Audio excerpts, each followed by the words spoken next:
Good morning, or good day, whenever you're watching this. Hi, I'm Regan, and welcome to Awkwardly Awesome.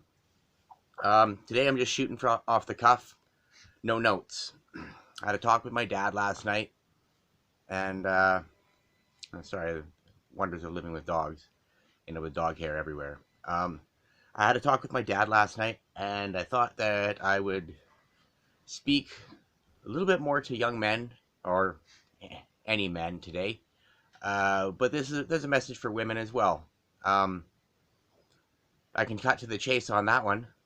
Don't give men advice on how to meet someone. Your story doesn't work for them. I've been told more times than I can count by women, just get out there, be yourself, and you'll find somebody. Don't worry, they're out there for you. And although I believe that there is someone out there for me, and maybe it is just a very small select group of people. There's might be a twin flame. There might be a few soulmates. Um, your soulmates don't have to be of a different sex either. I spoke with somebody yesterday who I consider a soulmate who just gave me good advice. He's my friend. He doesn't. I'm not attracted to him sexually. It's not. There's nothing like that. But the connection that I have when I talk with him is one that I don't have to explain myself. I don't have to worry about him misunderstanding. And if he does misunderstand, he knows enough about me to give me the benefit of the doubt when he asks what I mean. He doesn't ask a loaded question about what do you mean by that. He says, well, hey, do you mean this? No, I don't. I mean something else. This is what I was actually talking about. Oh, okay. And you have understanding. To me, that's a soulmate. Somebody that you can openly communicate with and who wants to see the best in you. And yeah, it's, for a twin flame, that's a different story altogether. That can be very difficult, just to put it mildly. But yeah, it's for all the times that I've been told to just get out there and just get out there and make yourself available. That's not how it works, ladies. Not for men. Men literally have to get out there and put in effort at trying to attract somebody. Men sleep with who they can. Women sleep with who they want. That's more or less the truth. I'm sure there's some women out there who are going to say, I don't get to just sleep with who I want. But you get a choice. If you put yourself out there and make yourself available, you're going to have 2 or 3 guys that you have to be like, oh, which one shall I pick? And that's not how it is for guys. Not usually, anyway. And if it is, then there's usually some kind of a nasty cat fight going on. Or some kind of a... And I mean, I guess guys fight too. But I don't know. I understand it's the same, but different. I'm just going to tell a quick story from my own life. Just from my experience, I've never had a lot of trouble attracting female attention. When I open up and relax, I tend to be quite funny, so I'm told. I tend to keep people's attention quite easily. And, I don't know, I guess in some way I like being the center of attention without having to try for it. Just by being myself, I get out there and, drop a clever comment here or there. And women tend to want to be around me. Maybe it's because I had a lot of female cousins growing up and I just learned how to behave around women in a way that's friendly. The downside of that is I don't know very much about how to make the next move. Spending so much time around female cousins, you're not trying to sleep with them, you're not trying to engage in any kind of further relationship with them, and so you don't build those skills spending time with those people. I was a missionary kid as well, so I was discouraged from having relationships with the local girls. I was often told, well, you're going to have to break up with them as soon as you go home anyway. It can't be a forever thing, so you shouldn't even start trying.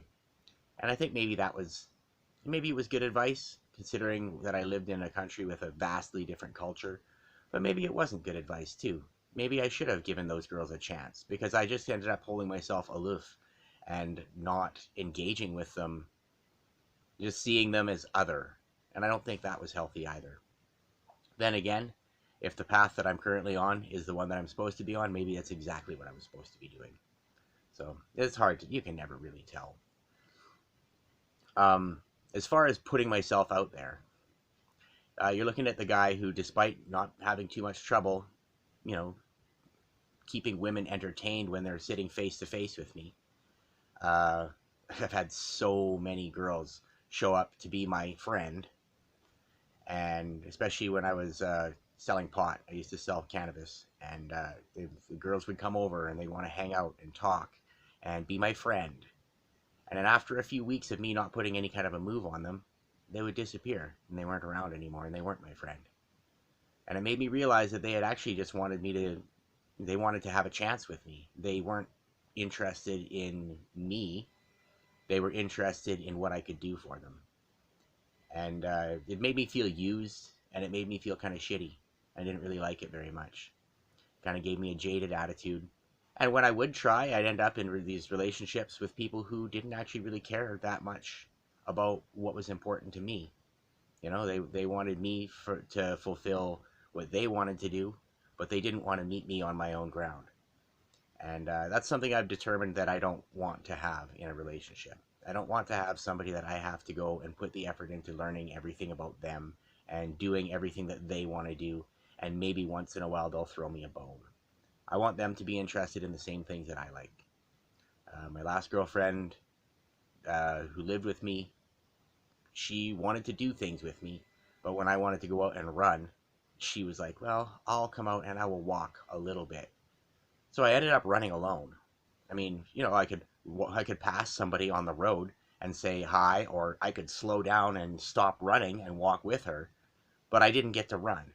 She caused me to have to not do what I wanted to do in order to spend time with her. And that's not good enough. It's not good enough for what I want in life. I want somebody who will do things with me, who wants to run with me, rather than walk along the same path and see me from time to time.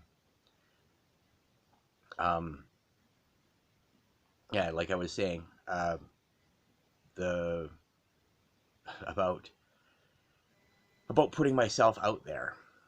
1 month, I took my friend Erin's advice. Erin's a woman. Erin doesn't have any trouble attracting male attention. Her problem is sifting through all the losers that she attracts, but it's not in getting attention. She told me, just get out there. Just get out there. Put yourself out there. Make yourself available. So I took her at her word. I thought, okay, fine. If I put in the effort, I shouldn't have any trouble at least getting someone to talk to. So I got on Plenty of Fish, you know, POF, or as I call it, Plenty of Failures, as the story leads to.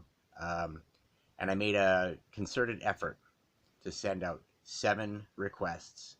You know, not just 7 likes, 7, hi, I liked what I saw on your profile.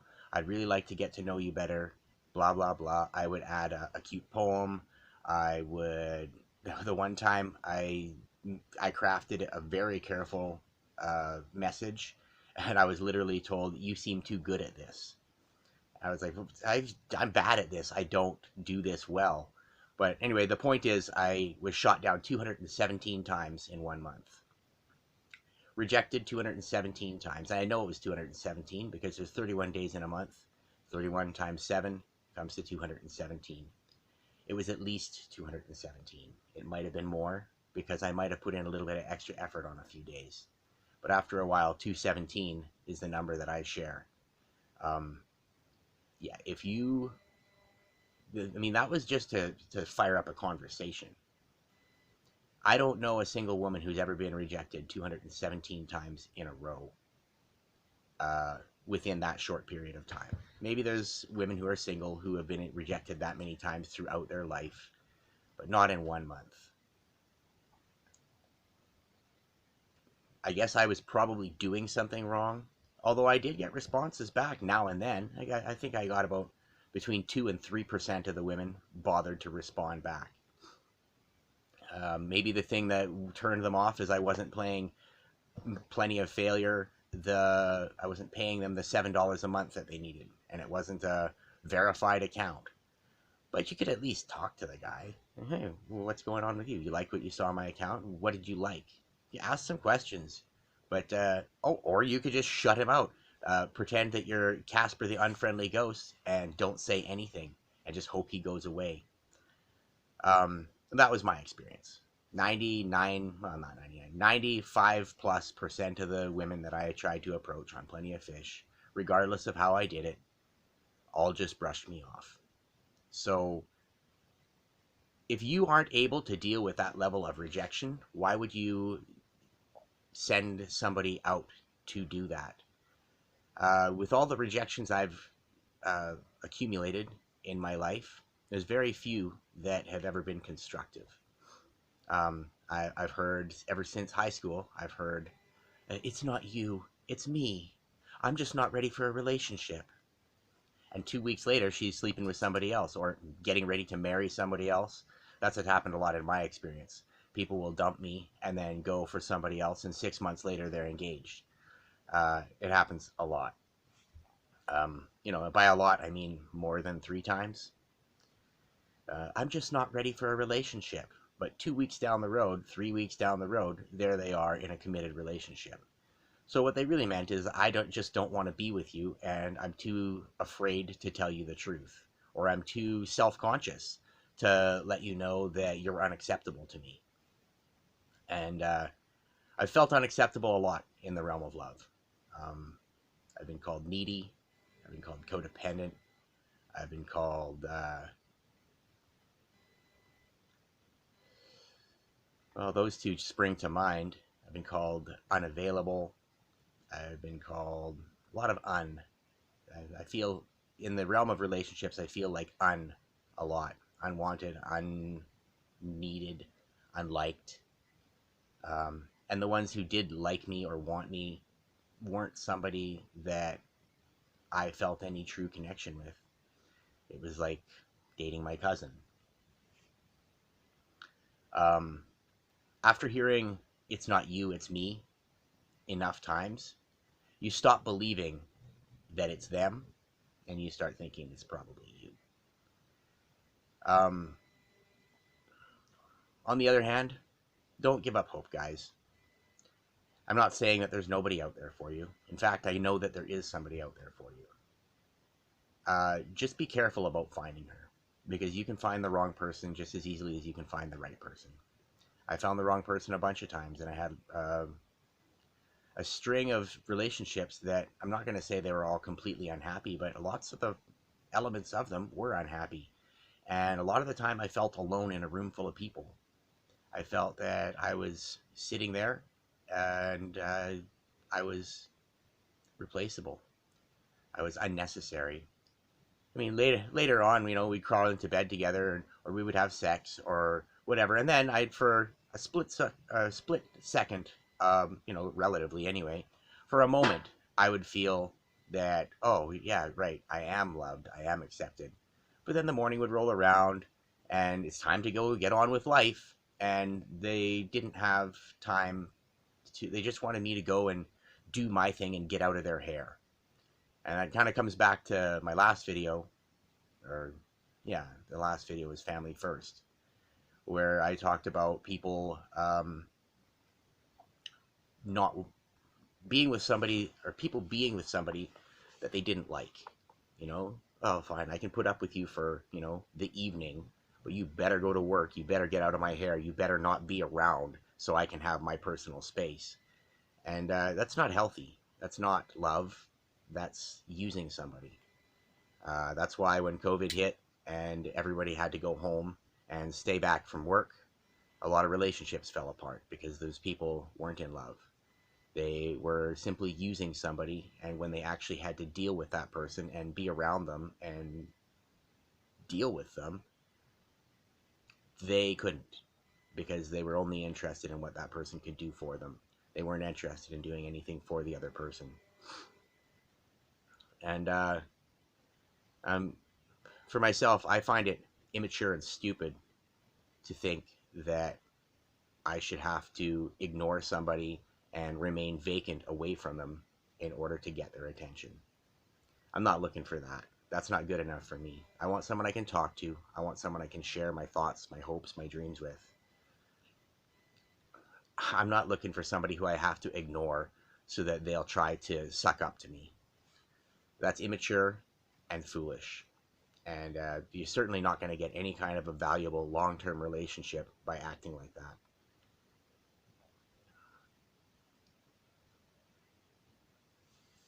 See, shooting off the cuff now, I've run out of notes, or I don't have notes, so I got to kind of just fill in the gaps as I go. But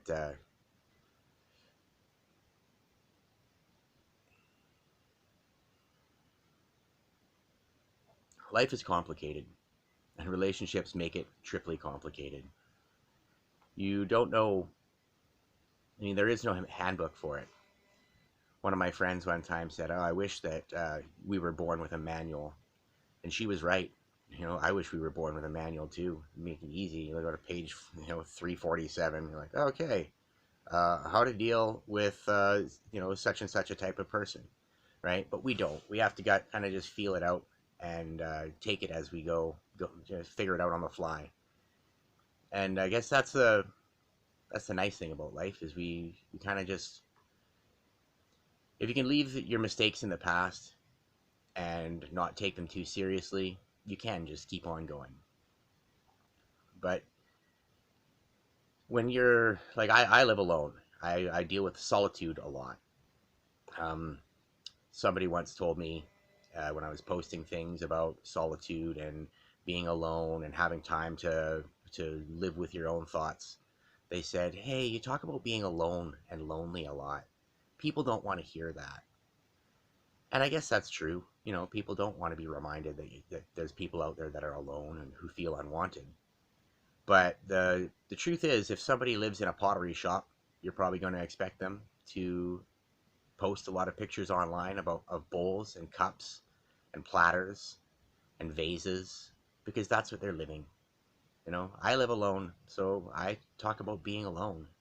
It's not necessarily a comfortable thing. I don't know many people who are able to deal with solitude the way I do. My cousin one time, female cousin, told me, "You just have to get out there."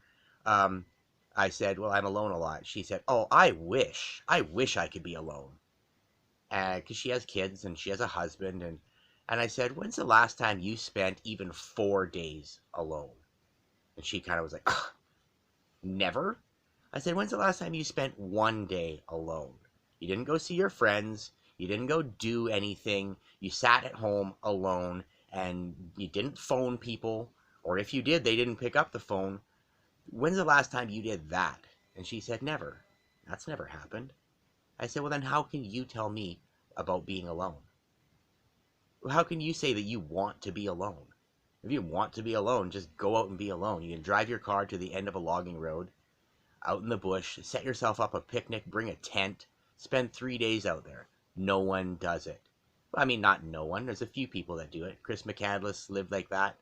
But even he decided that living alone was painful. It was a C minus of living your life. I believe he wrote in the margins of his book, "Happiness is best when shared."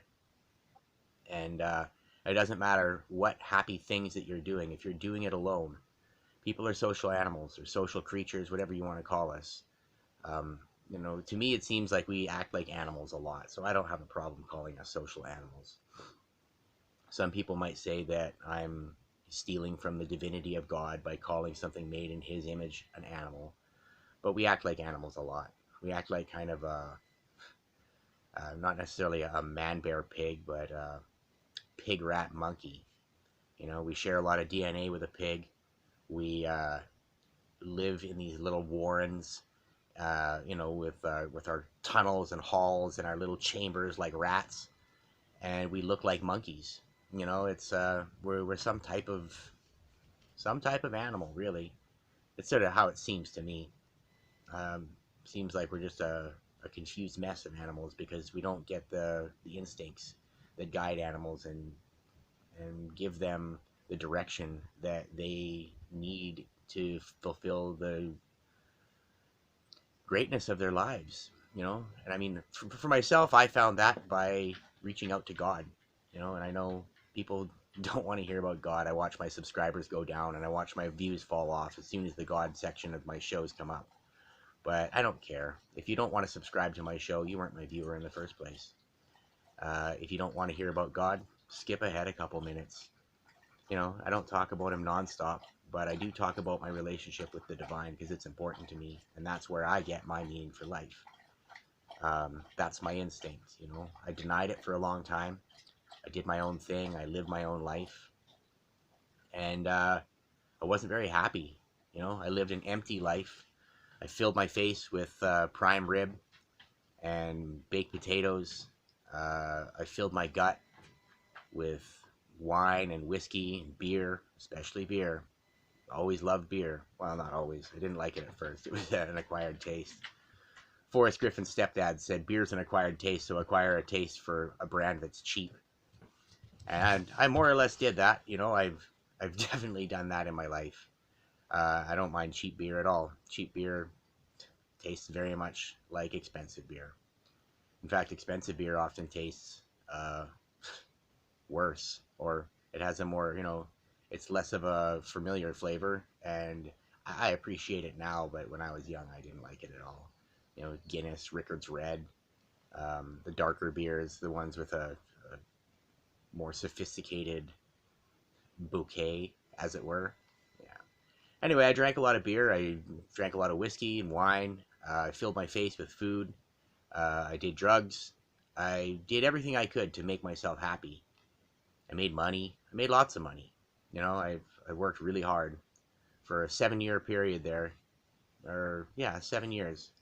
I worked 365 days a year, 16 hours a day at my various jobs, either selling pot or working at a regular job, renting rooms in my house, that was fairly laid back. But selling pot, you sell your time. You have to be at home. You have to be available. If you're running out of product, you have to be in the hunt to get more. Then as soon as you get more, people want to flock to you, and then you're busy. But once they get sick of smoking what you got, then they're going to go to other people anyway. So it's an up and down. I enjoyed it because I was my own boss, but at the same time, I didn't enjoy it because I was married to the job. You know, in a very big way, I was married to the job. I didn't have the freedom to go and do things that I wanted to do. I was on a date one night, and somebody phoned me up and said, "Hey man, can you swing? Can I stop by?" And I said, "Well, no, not right now. I'm busy. I'm out at dinner with a girl on a date." And the guy said, "Well, where are you?" I said, "I'm at Mr. Mike's," which was just down the block from my house. And he said, "Well, hey, can you run home and help me out? I'm really looking for a bag." And I said, "Man, I'm on a date. I'm not going to ditch out on the woman that I'm sitting here trying to talk with and connect with so that I can run home so that you can have a bag of weed 45 minutes earlier." But that's the kind of pressures that are on you. People don't respect your time. All of your time is for sale. I had a guy show up at my house at 2:30, 3 in the morning, and wanting me to, he was smoking crack, and he wanted me to buy his guitar amp and his guitar so that he could go back to the crack shack and keep on partying. And this is like 2:30, 3 in the morning. Those are the types of things that you deal with when you're doing that. And I made a lot of money. When I added up everything, I made lots of money. And I shoved it up my nose, and I poured it down my throat, and I shoveled it into my face just as fast as I could make it because I hated my life, and it was an uninspiring existence. Eventually, I lost everything. I mean, now I have a cabin that I live in that I built by myself. Well, not by myself. I had a little bit of help, but mostly I built it myself. I don't make much money at all, but I found my spirit, or I found God's spirit. I found my spiritual side, and I found meaning in life. You know, part of my meaning is even just having these talks. You know, not very many people are watching them at this point. As far as I know, the numbers have gone down. I had a good initial response, but the numbers have gone down. I still just like making the videos. I don't care whether y'all are watching or not. I'm going to keep on making them. I like being able to talk. I like having the outlet to be able to share my feelings because I don't have somebody else here to talk to, and it kind of feels nice to be able to talk to all of you, whoever you are. Um, which brings me back to being alone. Being alone, not having somebody. Guys, don't take advice from women. You can be like my brother. You can pull your pants off and sling yourself down the gutters of the world and call yourself a winner. And he ended up with a nice woman. He did. But he ended up with a whole lot of not nice women before that happened. He ended up getting arrested over it one time, going through massive stress and heartbreak due to dealing with the wrong woman before he was exonerated.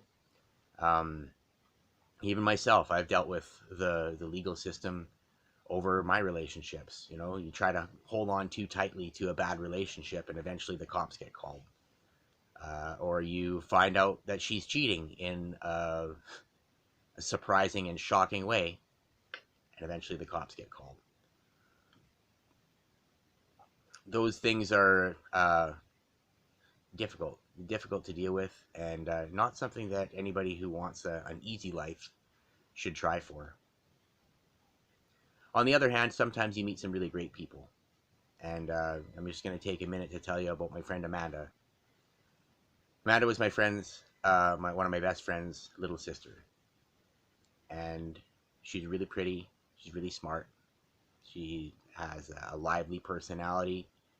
You're gonna when you hear me talk about women, you're gonna hear me talk about this a lot. She was really pretty. She was really smart. She was funny. Um, one thing Amanda had that was different, though, is Amanda had a lot of self-respect, and she knew what she wanted. When we first hung out, we sat up on the roof from sunset to sunrise, just talking. We had a blanket wrapped around us. We sat there and talked. And somewhere in that conversation, she realized that she didn't want to be with me. I didn't pick up on the clues. Even when I was told, I don't really think she wants to be with you, I kept on holding out hope and trying. And not in a desperate, needy way, it was pretty casual. The last time I hit on her at all, we were sitting outside 7-Eleven. We had a big container of nacho chips and chili and cheese. We had just finished being at the bar. We'd met at the bar and started hanging out that night. She was alone. I was alone. Or maybe she was even with some friends. But at the end of the night, I offered to give her a ride home. I don't think I was really drinking that much that night. I don't think I had much money. But we were sitting in my car there and eating nachos and talking outside 7-Eleven. And I said, hey, Amanda, I said, you've given all these losers chance after chance after chance. When is it going to be my turn to try to have something with you? And she took a chip and she dipped it in the cheese and she popped it in her mouth. She thought for a second and she looked at me and she said, Regan, I just don't think we would be a good fit. It's nothing against you. I just don't think that you and I would mesh well together. And I could just feel that it was honest. She didn't say, it's not you, it's me. She said, it's us. It's both of us. Both of us together wouldn't be a good match. And that mattered to me. I never tried to hit on her again. I could just feel the honesty. I could feel that, and I didn't hate her for it either. I didn't get angry. I didn't feel resentful. It wasn't like, you're just rejecting me. Like she did. She rejected me, but in the most honest way possible. I don't talk to her anymore because I'm not on Facebook. And because I'm not on Facebook or social media, please like, share, subscribe, comment. I'd really appreciate the comments on my videos. Click the notification bell. Do all the things that all of your YouTube content creators ask you to do. Please do that for me. But back to Amanda. She's in a great relationship now, as far as I know. She's had a couple kids. She had a daughter when she was quite young. She had another daughter here not too long ago. And when you talk to her, she is happy. She's happy, she's open, she's honest. And that was something I always appreciated about you, Amanda, if you happen to see this. If you see this, I really love you. just like a little sister. You were honest, you were straightforward, and you didn't criticize me and tell me everything that was wrong about me, but you did say that we didn't have what it took. And you didn't put it all on me. You took responsibility for it yourself. So thank you very much. That's I don't know if I ever properly thanked you for it, but it's something that's always, it made an impact in my life, and I always held that very close. It was something that really mattered. Um,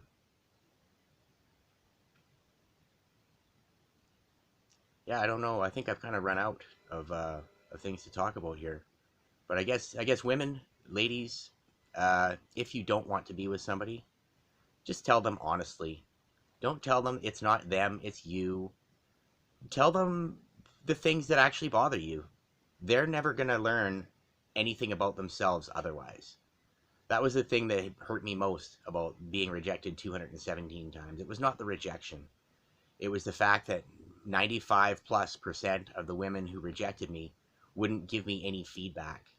It's like going to a job interview where they say, we might hire you. Or where they just don't call you into the office. They just look at you as you sit there with your resume, waiting to tell people about yourself, and they just walk past you and pretend you're not there. No communication is communication.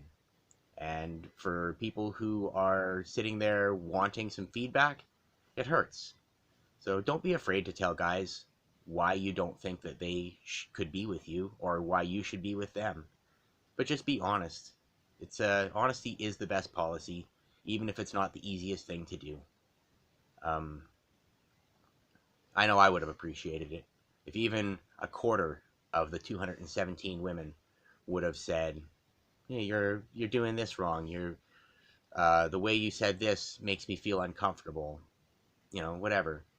Any of that would have helped me more than sitting there with awkward silence and just letting that grow and making me think that, who knows, maybe you just didn't even notice what I said. Or maybe you didn't care, right? All of those things matter. When you don't say the words, people fill them in for you. And sometimes they fill in the words that you wouldn't have wanted to use. I just see my time is kind of running short here, is on my clock. So I'm just going to wrap it up. I'm going to say, guys, keep on trying. And if you don't get feedback, that's kind of how the game is played. Talk to your guy friends. Talk to the guy friends who have somebody, right? And if they don't have really meaningful answers for you, ask them to think about it and get back to you later. They probably will think of something later, but they just can't come up with something on the fly. Don't take advice from women on how to meet men or on how to meet women. They'll tell you, oh, the thing that caught their attention about so-and-so, but they had a choice. And if you don't have that choice, then you're operating at an unfair disadvantage. I guess on that note, I'm just going to say, I hope everybody has an awkwardly awesome day. And just remember that God loves you, and so do I.